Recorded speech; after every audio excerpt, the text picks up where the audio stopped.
Sabe aquelas histórias que grudam na gente? Desde os mitos mais antigos até os blockbusters que a gente ama? Já parou para pensar que muitas delas parecem seguir um caminho parecido? Pois é, existe uma espécie de mapa oculto, uma estrutura que guia os personagens em transformações incríveis. E é exatamente esse mapa que a gente vai desvendar hoje. Olha, a resposta para essa pergunta é o que explica por que certas narrativas nos fisgam de um jeito tão profundo. E não é coincidência. Existe um tipo de código, quase um esqueleto narrativo, que se repete em várias culturas e épocas. É isso que vamos explorar a fundo. O nosso roteiro de hoje vai ser como a própria jornada. Primeiro a gente vai entender o que é esse tal de monomito. Depois vamos passar pelos 3 atos principais: a partida, a iniciação e o retorno. E no final vamos tentar sacar por que essa estrutura é tão poderosa. Bora mergulhar nisso. Tudo começa com essa ideia simplesmente fascinante de um monomito, ou, como ficou mais famoso, a jornada do herói. Então lança o seguinte, um mitólogo chamado Joseph Campbell foi estudar histórias do planeta inteiro e, nossa, ele descobriu algo impressionante. Por baixo de todas as diferenças culturais, tinha ali uma estrutura básica que se repetia. Ele batizou isso de monomito. É a história de uma jornada e, mais importante, de uma transformação profunda. E essa ideia não parou por aí, ela evoluiu. De um lado, a gente tem o Joseph Campbell, o acadêmico, o cara que descobriu o padrão lá na mitologia. Do outro, Christopher Vogler, um roteirista de Hollywood que olhou para aquela teoria densa e pensou: dá para transformar isso numa ferramenta prática. E ele fez. Criou um modelo de 12 passos que, virou a base de incontáveis filmes de sucesso.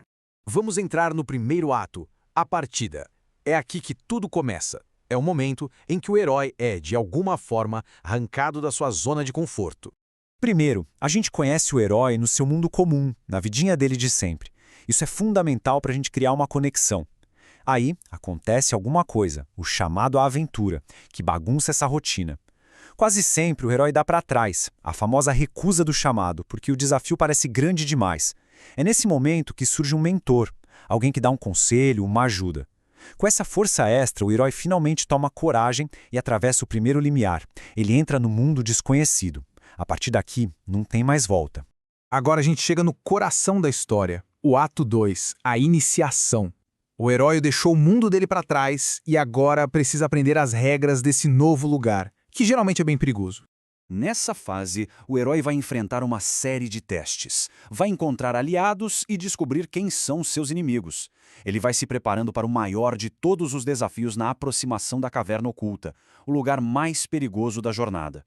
E é lá que acontece a provação suprema, o confronto mais difícil de todos. Se ele sobreviver, ele conquista a recompensa. Pode ser um objeto, um conhecimento, qualquer coisa de valor. E essa citação, uau! Ela resume perfeitamente o que é a aprovação suprema. Não é só uma briga, uma luta física. É uma morte simbólica. Aquele herói que a gente conheceu no comecinho da história precisa deixar de existir para que uma versão mais forte, mais sábia, possa nascer das cinzas desse conflito. É o auge da transformação. Ok, o herói sobreviveu. Conseguiu a recompensa. Mas a jornada ainda não acabou. Ele precisa voltar para casa. Vamos para o ato 3, o retorno. Mas pensa que acabou o perigo? Que nada! O caminho de volta muitas vezes tem perseguições, novos desafios. Isso tudo leva ao clímax final, a ressurreição, onde o herói passa por um último teste para provar que a transformação dele é para valer. Só depois disso é que ele pode finalmente voltar para casa com o Elixir, um tesouro ou uma sabedoria que vai ajudar a comunidade dele. O ciclo se fecha. Certo, a gente já entendeu como a jornada é montada, mas a grande questão é: por que essa fórmula ressoa tanto? Por que ela mexe tanto com a gente?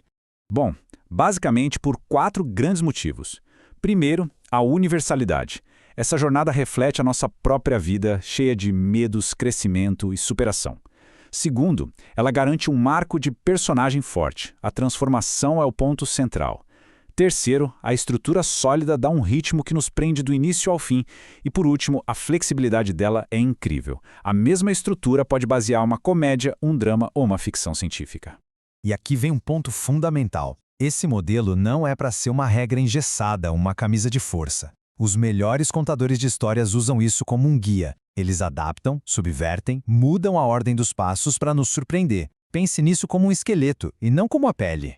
No fim das contas, entender essa estrutura é como ganhar uma nova lente para enxergar as histórias que a gente já ama e, quem sabe, para criar as nossas próprias. O mapa está aí. A pergunta que fica no ar é: qual vai ser a próxima jornada?